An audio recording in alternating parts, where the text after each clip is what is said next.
இப்போ அதே மாதிரி பரணியின் தன்மைகள்னு சொல்லி கொடுத்துருக்கீங்க சார். அதில் வந்து உஷ்ணம்னு போட்டிருக்கீங்க. பொதுவாகவே பரணி நட்சத்திரம்னாலே நெருப்புன்னு சொல்லுவோம். அதை இது பொதுவாகவே இந்த ஜோதிடத்தில் எல்லாருக்குமே தெரியும். பரணி நட்சத்திரம் அடுப்பு நெருப்பு அப்படின்னு சொல்லுவோம், உஷ்ணம்னு சொல்லுவோம்.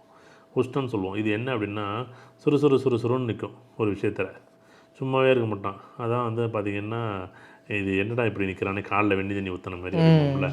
ஒரு செயலை நீங்கள் என்ன பண்ணுவீங்கன்னா சும்மாவே இருக்க மாட்டா, சுற்றிக்கிட்டே இருப்பார்ல. அதுமாரி ஒரு விஷயத்த உள்வாங்கி பொறுமையாக பேச மாட்டார். சொல்லுங்கள் படபடன்னு பேசுகிறது.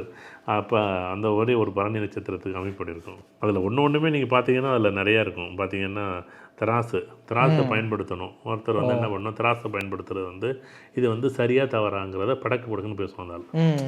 இப்போ பரணி நட்சத்திரக்காரர் என்ன பண்ணுவோம் அப்படின்னா, ஒரு செயலை செய்யும்போது இப்போ அவங்க கூடவே நம்ம வச்சுக்கிட்டோம்னு வச்சுங்களேன், 4 பேருக்கு முன்னாடி உங்களை கவலை கொத்துட்டு விடுவார். இது சார் இவர் அப்படி சொன்னார் சார் இவர் இப்படி சொன்னார் சார் அப்படின்னு. திராசுங்கிறது 2 பக்கம் நியாயமாக செயல்படும்.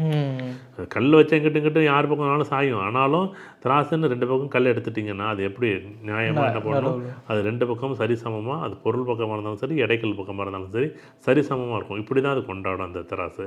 ஆனால் அந்த பரணி நட்சத்திரம் எல்லா நேரத்துலையும் ஒரு பக்கம் சாயும், ஒரு பக்கம் சாயும்.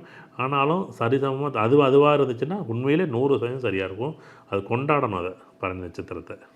உடல் பருமன் போட்டு எப்பயுமே அது வந்து சாப்பிட்டுக்கிட்டே இருக்கணும், ஏதோ பண்ணிக்கிட்டே இருக்கணும் அப்படின்னா அது உடல் பருமன் இயற்கையாகவே என்ன பண்ணும், அது வந்து தேவையான அளவுக்கு சுக்கிரதசை நடந்துச்சுன்னா அது வந்து அது தண்ணி அறியாமல் அதிகமாக சாப்பிடுமா, சாப்பாடு தேவையும் படும், பசிக்கிட்டே இருக்கும் அதுக்கு. அதுதான் பெரிய ஆச்சரியம்.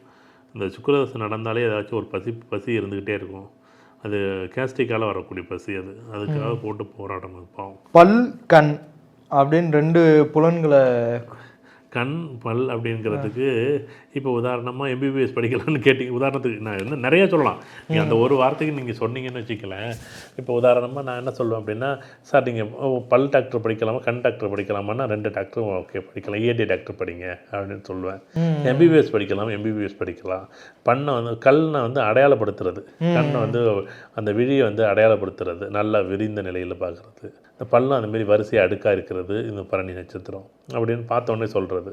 அடிப்படையான குணங்களும் இருக்குது, இன்றைக்குள்ள குணங்களும் இருக்குது. இன்றைக்குள்ள குணங்கள் வந்து இப்போ ரொம்ப நல்லவருங்க, சிரிப்பாருங்க, அழுவாருங்க அப்படின்னு சொல்கிறது இன்றைக்குள்ள குணங்கள். பல்லு வரிசையாக இருக்கிறது அடிப்படையான குணங்கள் அப்படிங்கிறது.